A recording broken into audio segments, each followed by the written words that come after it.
Дмитрий Васинович. Ветер тоже нужен. Читает автор. Глава 1. Голубая дверь. Семипалатинск — город семи ветров, а может быть и больше. Ветра здесь дуют знатные, веют, сквозят, свистят, завывают, переносят предметы, растения, животных и, возможно, людей, сдвигают солнце и луну, меняют созвездия, вертят земную и небесную ось. «Галя!» — зовет мою маму наш дачный сосед дядя Жумотай. «Твою черную смородину нынче ветром перенесло к моей красной. Можно так оставить? Или они переопылятся?» «Спроси в интернете», — откликается мама, не разгибая спины. Мы с нею в 4 руки прореживаем грядку с морковкой.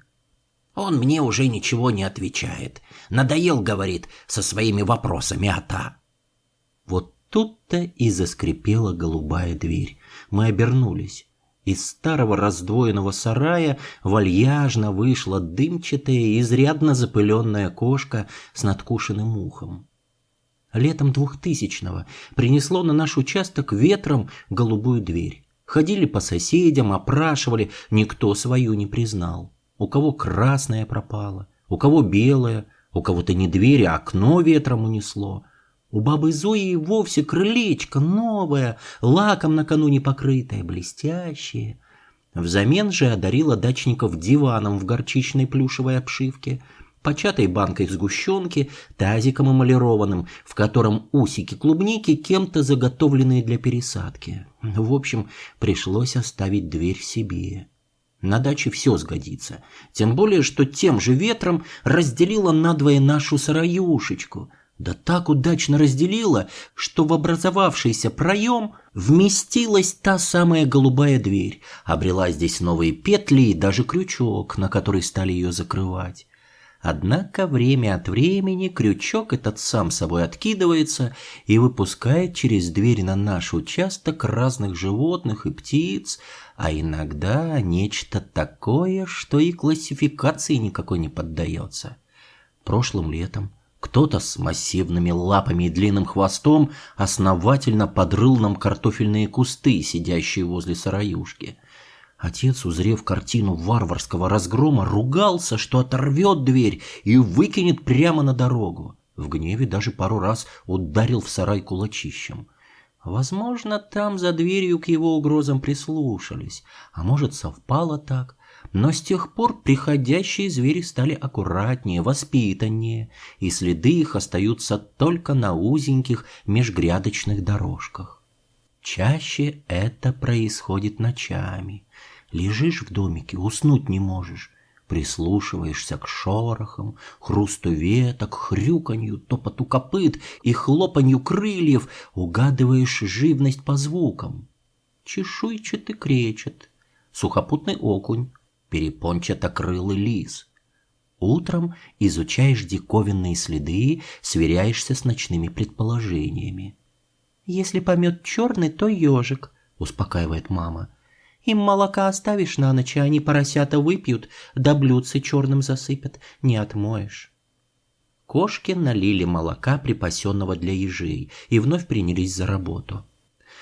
«Весной не знаешь, за что взяться, хоть разорвись», — изрекла мама, ловко орудуя маленькой тяпочкой. Ее ровным закрайком на грядках все соседи завидуют. «Галя!» — кричит опять дядя Жумотай. «Кошка в вашей грядке с редиской разлеглась! Спасай посевы!» Мама раздала четкие и гуманные приказы: кошке выдать козы, а грядку с редиской хорошенько полить. В грязь она ложиться не станет. «Как я, Галя, издалека кошку-то разглядел!» — торжествует дядя Жумотай. «У меня же глаз алмаз после операции!» «Ну, хвостун!» — разгибает спину тетя Рая и его супруга. «Но глаз у него и вправду алмаз, все заприметит». «Я вот думаю», — говорит мне мама, я так и сижу на корточках у морковной грядки. «Скворцов наших явно кто-то съел. Уже 2 дня никто из скворечника не вылетает». «Это поди кулема», — мама кивает на кошку. Акулема-то жмурится на солнышке, сама невинность. Нужны мне ваши скворцы больно. Я, может, вообще козыядная и кумысолокательная. Я пожимаю плечами. Солнце почти над головой припекает, день жарким будет. «Оксана, ты там не сгоришь?» Мама отправляет свой вопрос лететь над дачными грядами и кустарниками, он достигает цели. «Мам, я слежу по песочным часам, 15 минут и перевернусь». Моя старшая сестра с книжкой в руках распласталась на пятачке земли, опушившейся лечебной ромашкой. Оксану нынче работать не понуждаем, она готовится к экзаменам, и книжка в ее руках не абы какая, а учебник по наивысшей математике. «Дим, ты бы слазил к скворечнику-то», — продолжает мама тише. До меня ее голос улететь не нужно, он касается меня мягко, словно пучок морковной ботвы. «Глянь, чего там, жалко же. Я думала, птенцы скоро выведутся. Скворец-то носил уже червячков, кормил скворчиху. Была уверена, что она высиживает яйца». Я осторожно поднимаюсь с колен, но в них все равно предательски хрустнуло, словно я дед столетний. «Кузнечик мой скрипучий», — сразу среагировала мама. Мамин кузнечик в 2 прыжка перелетает к баку с водой, опускает в него лапки, чтобы землю смыть, и пережидает минутку, пока в глазах не погаснет закружившийся рой огненных мушек. Скворечник прибит к доске, возвышающейся над летним душем. До него добраться несложно, встать ногами на край металлического бака и сделать 1 шаг. Впрочем, как выяснилось, чтобы заглянуть внутрь скворечника, росту мне не хватает, мал еще. Нам расти еще расти, хотя я и не самый низкий в своем 5 Г, на физкультуре 3 стою. Но, думаю, даже самый высокий, Рамилька Вахитов, вряд ли бы смог глазом в дыру скворечника влезть. И чего у 5-классников глаза не как у литок, на рожках, чтобы вытянуть и смотреть куда хочешь. Впрочем, все равно ничего не разглядел бы. В скворечнике темно, туда надо фонариком светить. «Вы-то, Диме, своему гляжу, отдельную жилплощадь выделили», — опять шутит неугомонный дядя Жумотай. «И правильно, пора уже от родителей съезжать, да самостоятельно жить. Невесту скоро в свой скворечник приведет». «Ой, мелет и мелет, брехун», — возмущается тетя Рая, хлопая мужа по спине. «Диме-то сколько, Галя, 15?» «Ну что вы!» — восклицает мама. Она тоже выпрямила спину. Приставив руку к глазам козырьком, все 3 смотрят, как я, опершись руками на крышу летнего душа, безнадежно тяну шею к зияющей в скворечнике дыре, парадному птичьему входу. 5 класс закончил. 13 в ноябре будет. «Джигит», — говорит дядя Жумотай, — «я в 13 уже сам лошадей пас». «Ой, сочиняй, чебаненок наш», — оборвала его тетя Рая. «Еще вспомни, что в 11 женился». «Нет, я ведь ждал, когда ты вырастешь», — парировал дядя Жумотай. «Когда мне 11 исполнилось, тебе-то всего 2 года было. Но уже тогда красавицей была, женихи толпами ходили». Раз уж глазом в скворечник не заглянуть, решил дотянуться рукой и сунуть внутрь пальчик. «Будет зайчик», — добавляют в детской прибаутке. И он случился. Палец в птичий домик засунул обыкновенным, а вытащил с перстнем. В нем огромный белый круглый камень размером с перепелиное яйцо. Сначала подумал, что это и есть яйцо, скворцовое, что птицы высиживали, да так и оставили в скворечнике одно-одинешенько. Однако у яйца обнаружились маленькие лапки, и оно, аккуратно переставляя их и раскачиваясь из стороны в сторону, двинулось медленно, но верно по моему пальцу к запястью. Сердце подпрыгнуло во мне и замерло где-то в гортани. «Да, это паук!» — понял я, затряс рукой, что есть силы, и паук сразу слетел с кисти. Но я потерял равновесие и уже не смог его восстановить. Замахал руками, словно бы я скворец и готовлюсь покинуть родной скворечник, где все это время высиживался птицами-родителями, вовсе не птенчик. Услышал, как вскрикнула мама, и осознал, что падаю в пропасть. Солнце светило, как ни в чем не бывало, летнее, жаркое. На березе, что растет на участке бабы Зои, о чем-то отчаянно спорили воробьи, привычно галдели на 100 голосов.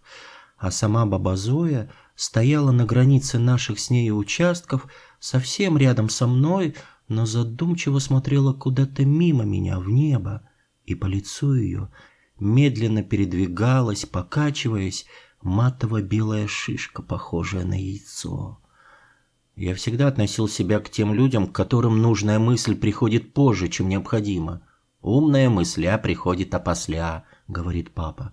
Но в этот момент успел сообразить, я просто обязан сгруппироваться, сжаться, чтобы не удариться головой о край металлического бака. И даже успел это сделать, свернулся калачиком максимально плотно, подтянув колени к подбородку. Ждал удара, но его все еще не следовало. Вжал голову в колени еще сильнее, и еще что-то произошло. Я сворачивался в полете бесконечно долго, пока не стал меньше пшеничного зернышка. Наверное, зернышко то упало в воду, но не осталось на поверхности. Тихонько погружалось оно ниже и ниже, пока не легло на дно металлического бака, где и замерло до лучших времен. Глава 2. Мальчик и демон. Ему не спалось. В джунглях всю ночь бушевал пожар. Вместе с Боем они ездили смотреть на огонь. Бой остановил байк на диком обезьяньем пляже. Впрочем, сейчас его нельзя было назвать пустынным. Местные жители собрались именно здесь. Со страхом и одновременно восторгом взирали они на горящие в горах джунгли. Фотографировали, снимали видео. А потом также смотрели и на него, затесавшегося среди них чужеземца, и за этот вечер он бесчисленное количество раз попал в камеры телефонов. Такое же событие, как пожар. Несколько раз к нему подходили. «Where are you from?» «Раша», — коротко отвечал он, и слышал уже привычное. «Русия». «Русия», — соглашался. Дальше разговор не завязывался, он не мог оторваться от огня, лижущего в ночи пальмы и бамбук, оплетенные лианами. Деревья вспыхивали целиком и прогорали за минуту. Время от времени раздавался в огненном море страшный треск, что-то большое валилось на землю, отчаянно ворочалось, а потом затихало, разбросав напоследок в стороны фонтаны искр. Казалось, кто-то выпускает золотых рыбок стайками к звездам. Некоторые из них сразу уплывали прямо вглубь неба, а те, что оставались кружиться на месте, в конце концов гасли и опадали серыми пушинками настоящих у подножия горы людей. «He's a writer», — донесся до него голос Боя. Тот говорил на своем забавном английском, возможно, чтобы и он мог разобрать смысл сказанного. «He writes something all the time. About us, about the island, about animals, about monkeys. I show him everything around. His name's Demon. And he's my friend. He really likes Roti Canai and Milo». Он писатель, он все время что-то пишет о нас, об острове, о животных, об обезьянах. Я показываю ему все вокруг, он демон. И при этом мой друг. Очень любит наши лепешки и какао. Вот зачем он говорит про демона? Еще решат, что из-за меня пожар. И в лучшем случае попрут с острова, а в худшем... Бой оторвался от окруживших его притихших островитян и двинулся к нему, чтобы поделиться тем, что успел узнать. Накануне джунгли уже горели, какой-то турист решил самостоятельно погулять, заблудился, развел костер, дым валил из леса очень густой. Туристы отыскали, огонь затушили, может, упустили искорку и все разгорелось вновь. Но не надо бояться, на острове есть хорошая пожарная станция, они уже тушат, с материка пришлют вертолет. Уже под конец бессонной ночи ему приснился очень реалистичный сон. В двери его домика громко застучали, затарабанили и потребовали срочно выйти. «Демон, выходи! Демон!» Он глянул в окошко, во дворе полыхал огонь, в панике носились люди, принялся в спешке скидывать вещи в рюкзак. Оказалось, что у него кипа важных рукописей, зарисовок и нот, которые в рюкзак не помещаются. И вдруг... бумаги пропали. Так бывает во снах, только что были на глазах, а уже не найти. Махнул рукой, вылез через окно на улицу, ведь рукописи, как известно, не горят. Вернется и заберет. Но никто, как оказалось, за ним не охотился. Местных эвакуировали. Из пляжного поселка на военных грузовиках всех перевезли на другую сторону острова, в город. Разместили в старом музее механических игрушек. Перед пробуждением он бродил по галерее комнат, в которых забавные заводные зверушки пели, танцевали, разыгрывали сценки. На втором этаже в коридоре стоял стол. За ним сидела кукла-китаянка в красном халате, расшитом золотыми драконами и белоснежными длинноносыми цаплями. Кукла стучала одним фарфоровым пальцем по клавишам настоящей печатной машинки. Он решил прочесть напечатанное и обнаружил, что вместо букв на листе оставались маленькие черные паучки. Изначально они слагались в некие слова, но прочитать их не получалось. Буквы-пауки расползались в разные стороны, путали написанное. 2 слова чудом удалось зацепить взглядом. «Каридия». Он повторял их во сне много раз, чтобы не забыть поутру, и проснулся с ними на устах. «Каридия, Каридия». В голове не находилось перевода. Похоже было скорее на итальянский, чем на английский. Что-то созвучное знаменитой арии «Каста Дива». Напевая на ее мотив загадочную фразу из сна, он вышел к завтраку. Бой решил его порадовать и уже сгонял с утра в город за лепешками роти-чанаи. Остывшие они были не такие вкусные, как те, что с пылу с жару, но все же есть их, макая в острую нутовую кашицу, похожую на хумус, было ни с чем не сравнимым удовольствием. «Пожар ночью потушили?» – торжествовал Бой. «Зря ты боялся». Над джунглями клубился белый пар. Наверное, островные духи варили облака и выпускали их в тихое синее небо. «Бой, зачем ты пугаешь местных и говоришь, что я демон?» — спросил он после завтрака, вспомнив вчерашнюю поездку на обезьяний пляж. «Ты сказал, что тебя так зовут?» — невозмутимо ответил островитянин. «Неправда. Я сказал, что меня можно звать Дима, Димка, Митя и в том числе Димон». «Вот, опять сказал!» — торжествовал Бой и тыкал пальцем в его сторону. «Не демон, а Димон — это разные вещи». Он мог бы сказать про ударение на другой слог, но для этого он не очень-то хорошо владел английским. Да и Бой разговаривал с ним на каком-то своем английском, порядком его смягчая. «I'm full», «swimming pool» и тому подобное. А значит, вряд ли бы мог уловить смысл. Вот и сейчас упирался. «Звучит одинаково».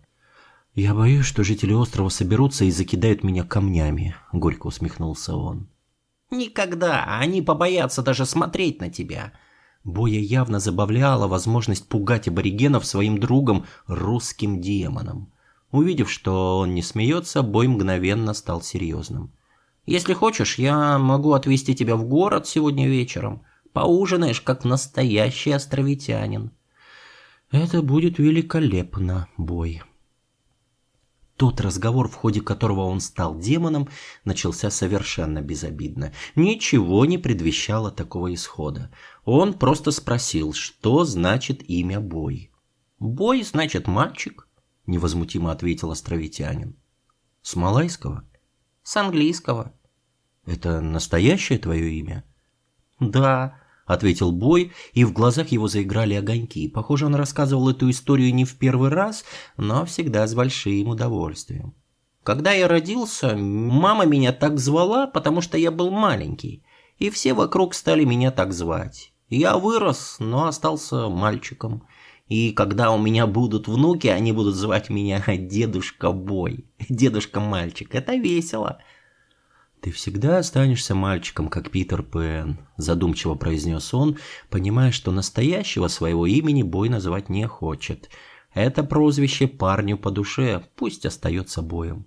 «А меня все зовут по-разному, потому что мое имя в Руси имеет несколько вариантов». На острове темнеет рано и стремительно. Небесная каракатица выпускает в воздух свои чернила, и густая темень заполняет каждую тропинку, каждый закоулочек с невероятной скоростью. Можно услышать, как тьма ползет по верхушкам пальм из джунглей, шуршит листьями, а потом достигает поселка на побережье и наваливается на него, словно желая раздавить своим весом. Вечер не приносит особой прохлады. Когда прячется солнце, земля начинает щедро отдавать накопленное за день тепло, выдыхает жар, словно из разгоряченной печи, а его скопилось так много внутри. Бой выполнил свое обещание, и, прокатившись на байке по серпантину дороги, что обвивала остров по периметру, они, наконец, въехали в город. Впрочем, город — это громкое название для этого местечка. Скорее, поселок, с рядами двухэтажных домишек среди промысловых баз. Остров живет рыбацким делом. Рано утром на катерах мужчины уходят в море и возвращаются еще до полудня. Пойманную рыбу сортируют, самую мелкую сушат тут же, на деревянных настилах возле длинных портовых бараков. Издалека настилы кажутся ковром с длинным пушистым ворсом, каждая ворсинка – пожелтевшая и скрючившаяся на жарком солнце рыбка. Высушенная, она будет упакована в яркие пакеты и отправлена на материк.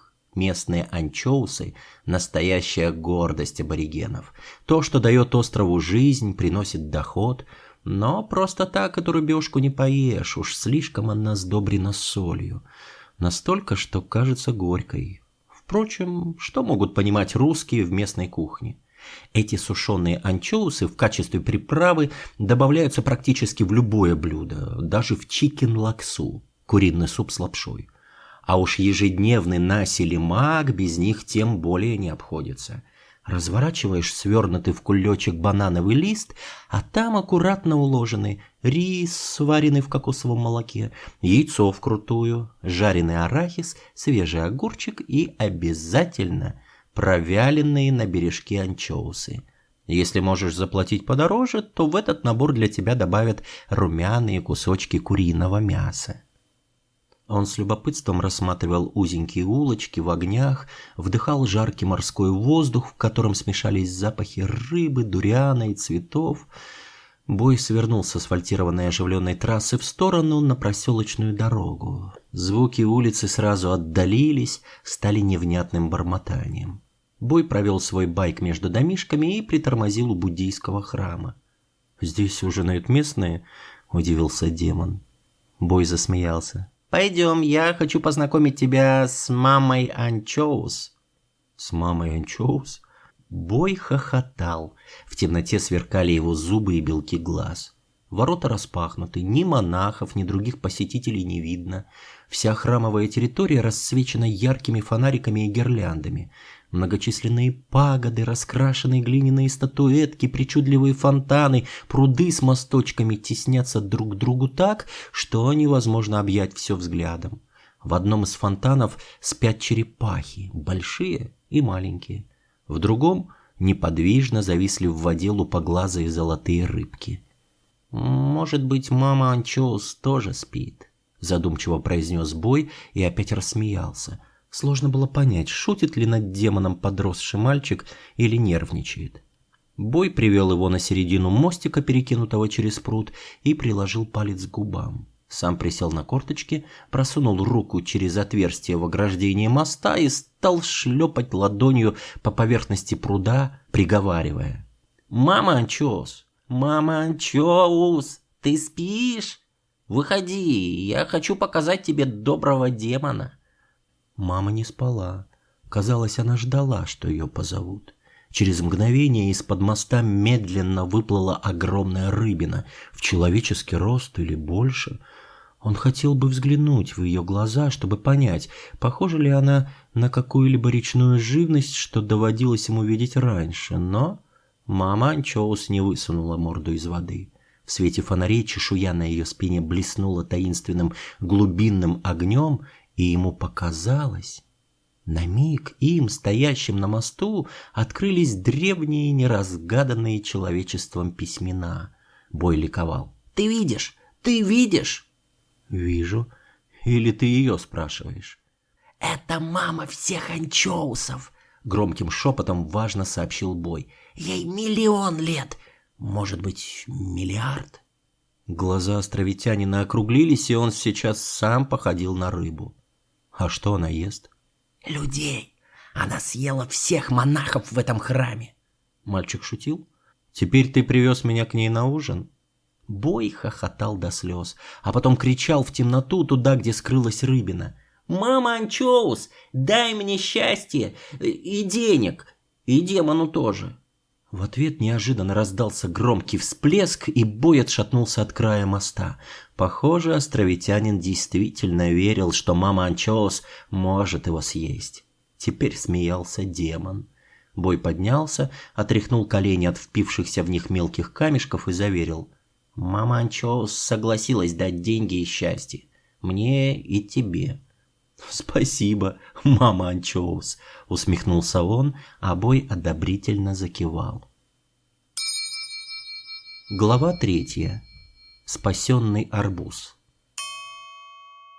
Кафе находилось у самого причала, его держала многочисленная семья китайцев. Хозяева занимали несколько соседних домов, жили на вторых этажах, а первые отвели под закусочные. С заходом солнца китайцы выставляли столики на выложенную булыжниками улицу. И сейчас здесь было на удивление многолюдно. На закате местные стекались сюда, чтобы обсудить прошедший день, богатый или не очень улов, обменяться новостями. Бой встретил здесь своих друзей. 5 молодых индусов ужинали, попивали что-то из стеклянных бутылочек и увлеченно болтали, замешивая свои голоса в общий шум. У одного из них в тарелке плавала лапша в желеобразном, похожем на сырой яичный белок соусе. У остальных лежала вовсе бесформенная. Поди разберись, чего они тут едят. «Чего ты хочешь?» – спросил его Бой, помахивая заламинированной картонкой. Меню, на котором не было никаких картинок, а значит, не несущее для русского никакой информации. «Не знаю. Может, роти чанай?» – робко предположил он. Парни засмеялись и объяснили, что роти едят только на завтрак, и исключительно. «Тогда я хочу большую рыбу, жареную», — решил он. Парни одобрительно закивали. «Очень большую». Он в ответ раскинул руки вширь, насколько возможно. «Размером с маму Анчоус, или немного меньше». Всех сидящих за столом это привело в неимоверный восторг. Если этот русский знаком с мамой Анчоус, значит, он уже наполовину свой. Рыба оказалась раз в 5 меньше мамы Анчоус, от нее потихоньку отщипывали все, но начисто так и не объели. Бой опять завел свою шарманку про то, что его гость писатель, но хоть демона вслух не называл, и то хорошо. «Что ты пишешь?» – спросил кто-то из ребят. «Я не знаю». И, увидев недоумение на лицах, отшутился. «У меня плохая память, пишу и забываю». Парни заулыбались. Он не мог ответить на вопрос, с чего Бой решил представлять его так. Он был писателем разве что в своем недавнем сне. Во всяком случае, там были рукописи, но и во сне он их не забрал с собой во время эвакуации. Либо то, что в них было, не представляло для него никакой ценности, либо написаны они кем-то другим. Писатели ни за что не оставят свое детище даже в самых критических ситуациях. Это ведь их надежда на бессмертие, эликсир вечной жизни. В очередной раз, когда Бой отправился заказать еще напитков на компанию, демон увязался следом. Из любопытства. Хотел поближе рассмотреть ту часть кафе, что находилась на первом этаже одного из домишек. Тут стояли 3 столика и роскошный комод, украшенный резьбой.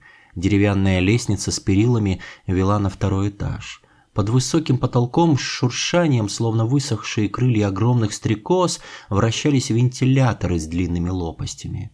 На стенах семейные фотографии и пара больших фотопортретов, реставрированных, похоже, вручную, отчего лица казались неестественными, нарисованными.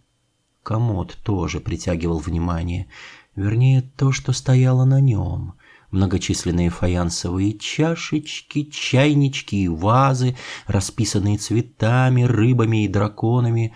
Здесь же были фигурки птиц и животных, небесно-голубая цапля, поджавшая под себя лапку, изумрудная жаба с серебряными письменами на теле, красно-золотой тигр с длинными белоснежными клыками. Если бы не те круглых столика, за которыми, к слову, никто из посетителей не сидел, он бы решил, что зашел в квартиру, а не в кафе. Кто-то осторожно взял его за руку. Он обернулся и увидел 300-летнюю китайскую старушку. Маленькая, сухонькая, она едва доставала ему до груди. Мелкие коричневые пигментные пятна рассыпались по всему лицу и рукам, но волосы, на удивление, не были седыми. Вернее, седина в них проглядывала, но по большому счету они не утеряли своего вороного окраса. Стриженные под каре, пряди были зачесаны назад и крепко схвачены на затылке широким красным гребнем.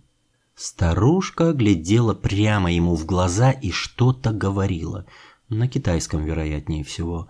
От растерянности он сказал по-русски: «Простите, я не понимаю». Потом спохватился и повторил это же на английском. Старушка отняла руку, повернулась к нему спиной и пошла прочь вглубь комнаты, шаркая ногами. Только тут он заметил в своей руке кусочек бумаги. Это был маленький красный журавлик, сложенный по типу оригами. Он как раз помещался в ладошке. «Спасибо большое», — запоздало поблагодарил он. Старушка не остановилась и не обернулась. Как ему показалось, только приглушенно засмеялась или закашлялась. Вернулись в поселок они еще до полуночи, хотя ему казалось, что провели в компании ребят довольно много времени. Сели на открытой веранде, крышу которой обнимали ветви огромного дерева манго. В его кроне по ночам никогда не бывало тихо. Казалось, страшные ведьмы отчаянно визжали там, каждую ночь слетаясь на свой жуткий шабаш. Бой сказал, что это кричат летучие собаки. На них кто-то напал? Они сами с собой дерутся из-за манго. Руками Бой изобразил двух остромордых животных, которые кусают друг друга и рвут на части. Жуть. «Мне уже 17 лет», — задумчиво изрек Бой, «но за это время я не съел ни одного манго с этого дерева». «Совсем ни одного? Ты не любишь манго?» «Ни одного. Люблю. Оно не успевает вырасти и созреть. Днем его терзают обезьяны, а ночью эти чудовища. Обезьяна срывает неспелый манго, пробует на вкус». Бой поморщился. «Кислый. И бросает вниз. Потом срывает другое. Поэтому манго с этого дерева мне не увидеть никогда. Я сердился и хотел срубить его, но мама не разрешила». Бой поднял с земли зеленый плод и передал демону. Манго было твердым, как камень, но со следами зубов. Что за челюсти у обезьян? Ими бы орехи колоть. Как по-русски сказать «манго»? «Манго». «Русский совсем не сложный», — засмеялся Бой. И началась игра «А как по-русски?». Услышав слова «арбуз» и «морковка», Бой заключил, что русский язык все-таки странный, смешной и грубый. «Арбуз!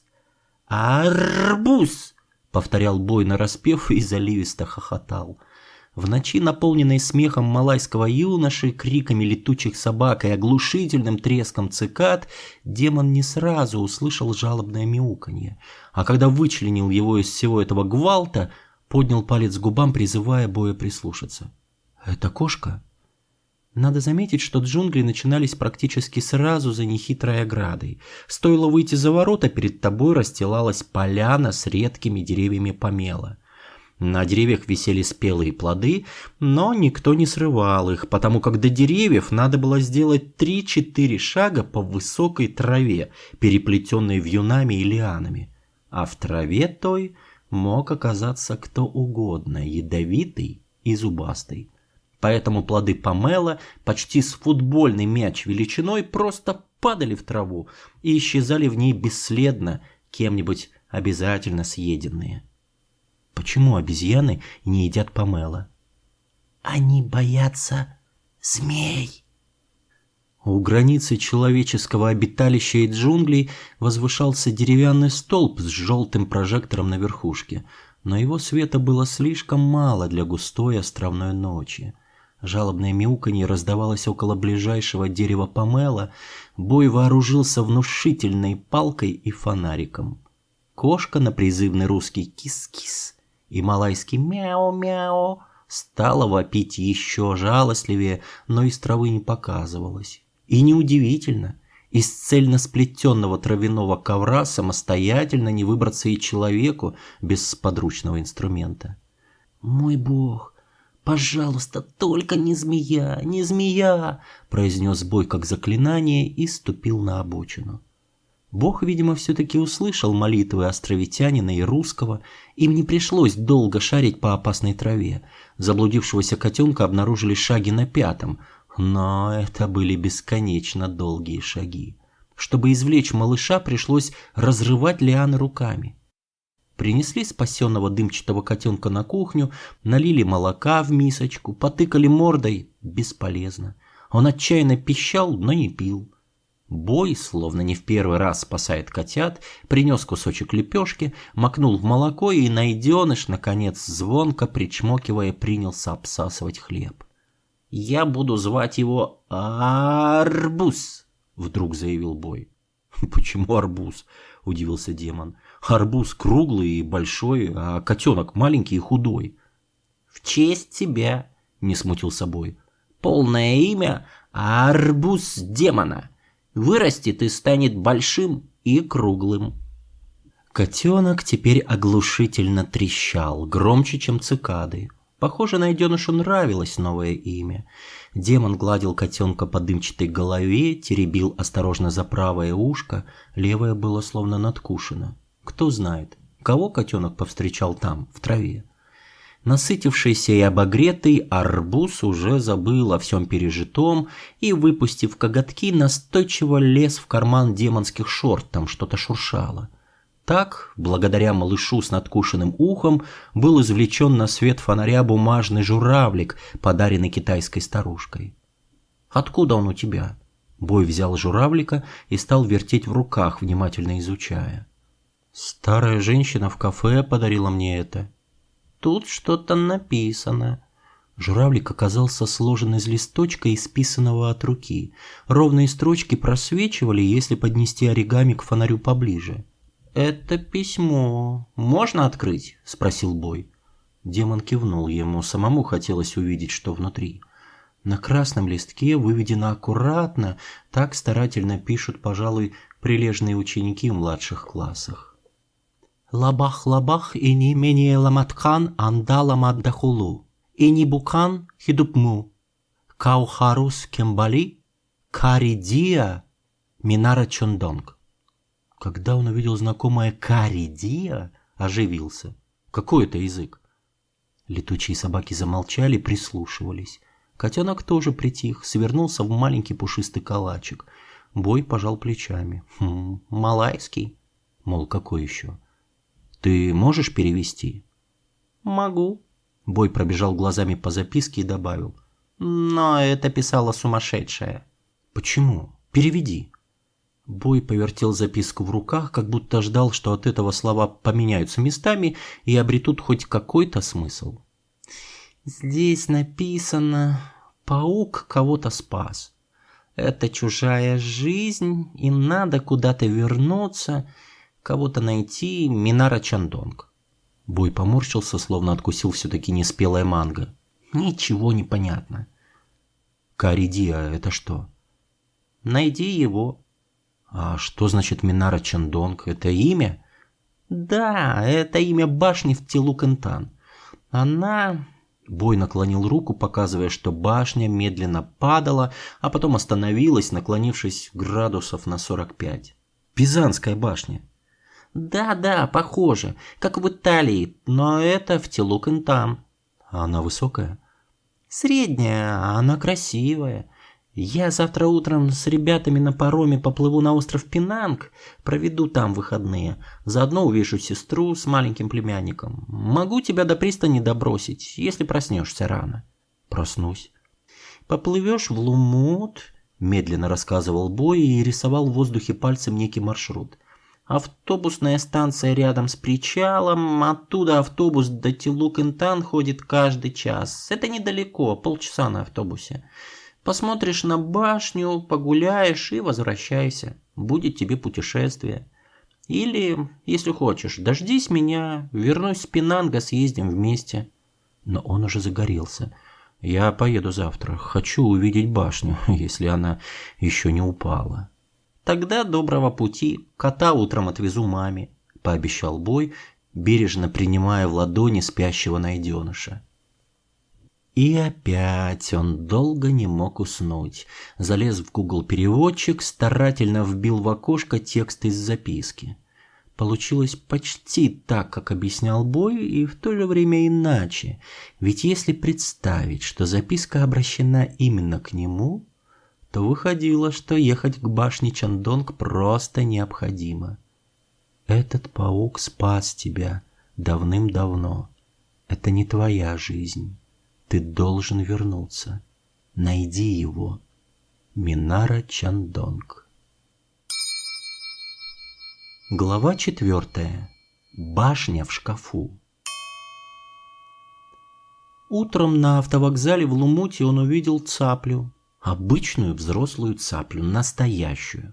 К одной из лап тянулась цепочка. Люди собак на цепь садят, а тут цапля. Из соседнего торгового павильона вышел мужичок, малаец, с пластиковым ведерком, в котором лежало несколько рыбин. Цапля стала нетерпеливо переминаться с ноги на ногу, расправлять крылья, потягиваться. Цепочка позвякивала. Началась кормежка. Мужик взял цаплю за клюв, разжал его руками и теперь уверенно закладывал рыбу птице прямо в глотку. Ей оставалось только проглотить. Непонятно было, то ли птица ранена и не может есть самостоятельно, то ли отказывается от пищи, потому что сидит на цепи. До рейса на Тилук-Интан оставалось достаточно времени, чтобы пройтись по небольшому продуктовому рынку, который примыкал к кассам автовокзала. Из десятка лавчонок открыта была только одна, за которой хозяйничали две пожилые женщины в хиджабах. Зато у них на прилавке обнаружился разнос с горячей выпечкой, жареной в масле круглые пончики. «Они сладкие», – радушно улыбаясь, пояснила одна из хозяек. «То, что надо», – решил он, взял стакан горячего какао Мило и пончик. Внутри оказался розоватый джем, весь мелкими крупинками. Из чего он был сделан, не разберешь, но очень вкусно. Поблагодарив женщин, не удержался и спросил, что же внутри. Оказалось, зерна фасоли, протертые с сахаром в однородную массу. Тилук-Интан городок небольшой, но ухоженный. До башни Чандонг он решил прогуляться пешком от самого автовокзала. Хотелось смотреть на улочки и дома глазами местных. Словно он ходит здесь каждое утро на работу, например. Мимо католического храма святого Антония и длинного здания школы при нем. Может, в этой школе он и работает. Из-за высокой кирпичной стены слышался гомон звонких детских голосов. Он мог бы вести такие уроки, на которых бы все смеялись. Сама же башня Чандонг высотой своей дух не захватила, а он насчитал в ней 8 этажей. Приковывало взгляд скорее то, что каждый этаж имел свой козырек. Стремительно кружащаяся в танце женщина со множеством юбок. Вот такой он увидел эту башню. А то, что она наклонена, вовсе не бросилось в глаза. Возможно, для этого надо было найти подходящий ракурс. Некогда Минара Чандонг была башней водонапорной, а ныне историческая достопримечательность. Памятная табличка на стене извещала о том, что в башне 25 метров высоты, внутри 110 ступеней, а на верхушке установлены часы, специально купленные в Лондоне еще в 1894 году. Вроде ничего особенного в башне этой не было, но когда он шагнул внутрь и встал перед винтом, уходящей вверх деревянной лестницей, его охватило непонятное волнение. На стенах висели черно-белые фотографии, местные и европейцы на фоне строящейся башни, достроившейся, реставрируемой, рядом с привезенным из Лондона огромным циферблатом, а вот часы уже водрузили на башню, и тут они не кажутся такими внушительными. Башня на площади, башня со стороны реки, на фоне заката. На каждом этаже открывалась анфилада комнат, переходы, коридорчики, окошки, забранные цветными стеклами, красное, синее, зеленое, желтое, углубления в стенах, где покачивались от сквозняка сухоцветы в глиняных вазах, национальная малайская одежда на плетенных из пальмового ротанга фигурках-манекенах. Его посетило странное ощущение, какое-то смутное воспоминание, некое дежавю, словно он был в похожем месте. И вот этот неожиданно возникший перед ним комод с сотней мелких шкатулок и фигурок.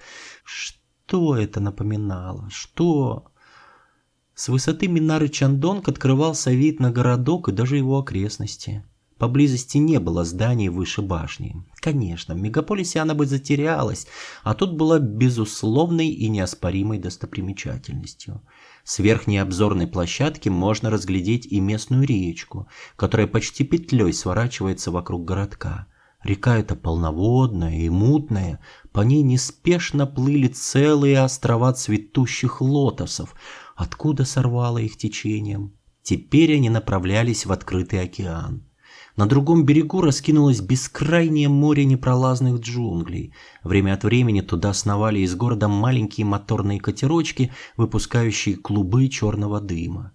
Владельцы суденышек, скучающие речные таксисты, сидели на берегу реки под деревом, увешанным красными китайскими фонариками.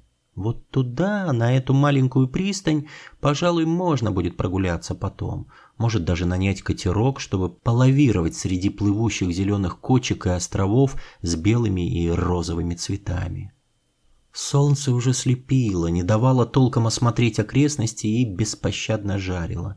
Он снова шагнул внутрь в спасительную прохладу и полумрак башни, спустился по скрипучей лестнице на один пролет.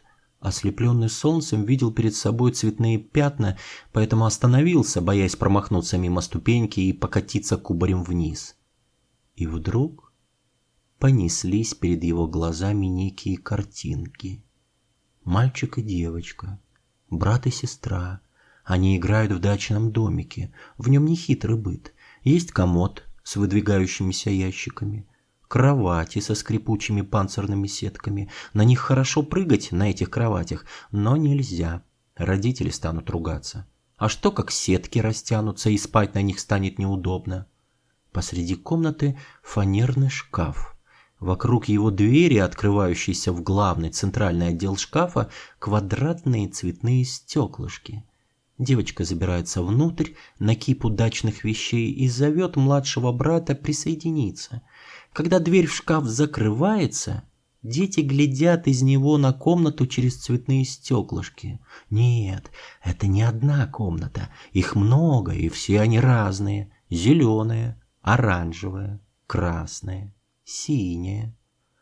Мальчик было подпрыгнул на мягкой груди рубашек и штанов, но старшая сестра отдергивает его. «Не надо. Фанера под нами очень старая, она сломается, и мы провалимся в нижний отдел шкафа. А там живут гигантские крысы. Они могут съесть тебя. Меня не тронут, я уже взрослая». Мальчика сковывает ужас. Почему никто никогда при нем не выдвигал нижний ящик шкафа? Вполне возможно, из-за крыс. Но нет, правда в том, что в нижнем отделе их дачного шкафа башня Чандонг. И проломись тогда фанера, они с сестрой оказались бы прямо здесь. У него кружится голова, он опирается руками на старинный комод и, не отдавая себе отчета, открывает маленькие расписные шкатулочки, стоящие перед ним. Он и есть тот мальчик. Он был им. Когда? Несомненно, башня и есть тот шкаф, только растянутый в пространстве и, похоже, во времени. Что за чушь? В одной из шкатулок обнаруживается круглый белый камень, похожий на яйцо небольшой птицы, воробья или скворца. Он берет камень в руку и тут же отдергивает ее. У камня 6 ножек и маленькая голова. Это паук! Искусно сделанная из камня и металла фигурка паука ударяется о деревянный пол и залетает под комод. Ему стыдно за то, что напугался обычной статуэтки. Бред какой-то. О чем он только что думал? Что башня — это шкаф? Наваждение и сумасшествие. Хоть бы не разбилась. Он опустился на колени и заглянул под комод. Белая статуэтка слегка светилась, кажется, до нее можно дотянуться. Между полом и комодом щель сантиметров 7. Рука пролезет. Он даже дотронулся до каменного паука пальцами, но круглый и гладкий тот отодвинулся еще дальше. Вздохнув, он плашмя лег на скрипучий пол, чтобы просунуть руку глубже под шкаф. Вытянулся стрункой, рука продвинулась еще. Он видел светлое пятнышко, тянулся к нему, а оно словно издевалось и уходило дальше. Наверное, своим весом он слегка приподнял комод, раз рука уже целиком скользнула в темную щель, а за нею голова, плечи. Он полз к белеющему паучку по-пластунски и вдруг заметил, что светлое пятнышко приобрело вытянутую форму. Оно уже напоминало светящийся луч, бьющий от пола вверх. Он смог подняться на четвереньки и должен был упереться спиной в дно комода, но этого не случилось. Шаря перед собой руками, неожиданно наткнулся на невидимую преграду, стену. Послышался скрип, что если комодом меня все-таки придавит сверху, и я останусь тут лежать, когда меня обнаружат смотрители или другие посетители сегодня? Завтра? Через неделю? Стена подалась, луч стремительно расширялся, полнел, становился ярче и даже наполнялся какими-то шумами и голосами. Неожиданно и резко на месте луча образовался прямоугольник, и стало понятно. Перед ним распахнулась дверь. В глаза ударил солнечный свет. Глава 5. Ветер. Я вывалился из сыроюшки на пыльную дачную дорожку аккурат возле ровных картофельных рядов. Голубая дверь, разрезая воздух, со свистом пронеслась в паре сантиметров от моего лица и стремительно захлопнулась, выбив облако пыли из старой сыроюшки. Я скорехонько запер ее на крючок и сказал вслух, объясняя прежде всего самому себе. Ветром распахнуло. Кто забыл ее закрыть? — Ты не ушибся? — забеспокоилась мама. — Споткнулся, что ли? Я осмотрел свои колени, но не обнаружил на них ни одной ссадины. «Ничего, ничего, до свадьбы заживет», — уверил дядя Жумотай. «Только соседей своих не забудьте на свадьбу пригласить. С подарками придем. 2 мешка картошки подарим. Мы ее нынче с луковой шелухой садили. Рая говорит, урожая будет много. Мешок с куста. А где и 2?» «Ой, брехун! Ой, брехун!» — отзывается тетя Рая. Я присаживаюсь рядом с мамой, нависаю над грядой с морковкой. «У Скворцов-то птенчик вывелся», — говорит мама, и у меня теплеет на сердце. Наполовину высунувшись из скворечника, желторотый птенец почти с родителей величиной жадно раскрывает рот и трясет головой, когда отец или мать подлетают к домику. «А кошка-то где?» — озирается мама. «Ветром унесло», — отвечаю я, привычной в этих местах поговоркой. Дядя Жумотай глядит алмазным взором за горизонт, кивает, мол, видит ее, сердешную, над деревьями, что на правой стороне Иртыша, ветром несомую. «А рядом с кошкой что кувыркается? Уж не ваша ли дверь?» Мы оборачиваемся на сыроюшечку. Ну, конечно, нет двери. И сыроюшку ветром сдвинуло, опять ни следа не осталось от дверного проема. Улетела наша дверь, и крючок не удержал. Вместе с ним и улетела, говорю я. Дверь вращается в небе колесом. Поворачиваясь торцом, становится на миг невидимой и внезапно появляется вновь, развернувшись к нам лицевой стороной, на которой позвякивает металлический крючок. Но вскоре дверь вовсе сливается с голубым небом, растворяется в нем. Даже дяде Жумотаю ее не разглядеть своим вооруженным глазом. «Когда только этот ветер стихнет?» — роняет мама. Горячим южным ветром треплет и раздувает ее русые кудри. И ветер тоже нужен, Галя, философски отвечает ей тетя Рая, а мне сообщает. Мне-то, Дима, уже 7-й десяток пошел, Жумотаю 8-й. Так-то. Но ничего, трудимся потихоньку. Я искренне удивляюсь тому, как молодо выглядят наши соседи-дачники. Но до ветра здесь сильные. Носят по свету птиц, одноухих кошек, кусты смородины, разноцветные двери. Годы тоже унести могут, сдуть, отполовинить.